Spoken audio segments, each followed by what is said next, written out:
राधिका पुस्तकालय की जमीन पर हो रहा है अवैध कब्जा।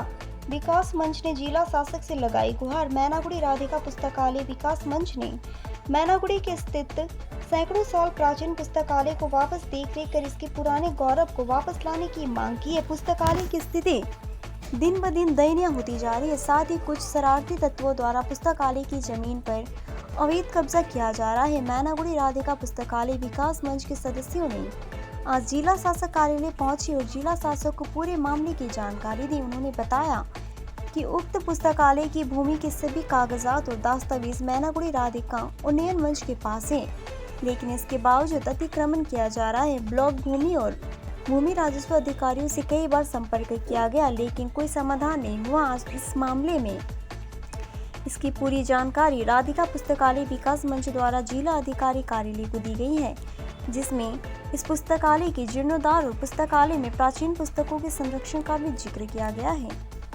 বর্তমানে দেখা যাচ্ছে জমি দখল হয়ে যাচ্ছে। সেই জমি যাতে দখল না হয় এবং যেটা দখল অলরেডি হয়ে গেছে সেটা যাতে পুনরুদ্ধার করা যায়, এই ব্যাপারে আমরা পদক্ষেপ নেওয়ার জন্য দাবি জানালাম ডিএম সাহেবের অফিসে। এইটা ব্যক্তি স্বার্থে কিছু ব্যবসায়ীরাই করেছে। এটা সমস্যা বলতে যে পুরনো বিল্ডিংটা, যেটা হেরিটেজ বিল্ডিং, সেটা ড্যাম হয়ে যেত এবং বইপত্র নষ্ট হয়ে যাচ্ছে। হ্যাঁ, এটা একটা প্রবলেম ছিল। এখন নতুন বিল্ডিং একটা হয়েছে, সেখানে হয়তো সেগুলো শিফট হচ্ছে, কিন্তু জলের ব্যবস্থা নেই। হ্যাঁ, এই সমস্ত কতগুলো প্রবলেম আছে। হ্যাঁ, রিডার সংখ্যা কত হবে? এক সময় তো দারুণই ছিল, প্রচুর ছিল, এখন ডেইলি বর্তমানে 50 জন গড়ে আপনি পাবেনই।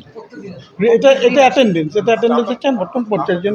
হ্যাঁ, নিশীথ কুমার রায়, আমি সেক্রেটারি। শতবর্ষ প্রাচীন লাইব্রেরিকে টিকিয়ে রাখার জন্য প্রশাসন যথোপযুক্ত ব্যবস্থা নেবে, এই আশ্বাস আজকে আমরা পেলাম। এতে আমরা স্বপ্ন দিতে পারি যে লাইব্রেরিটি টিকবে এবং জনসাধারণের যাতে সহায়ক হয় উঠে, সেই চেষ্টাই এখন করা হবে। কত বছর পুরনো এই লাইব্রেরি? এটা 1910 সালে, তার মানে 114 বছর প্রাচীন।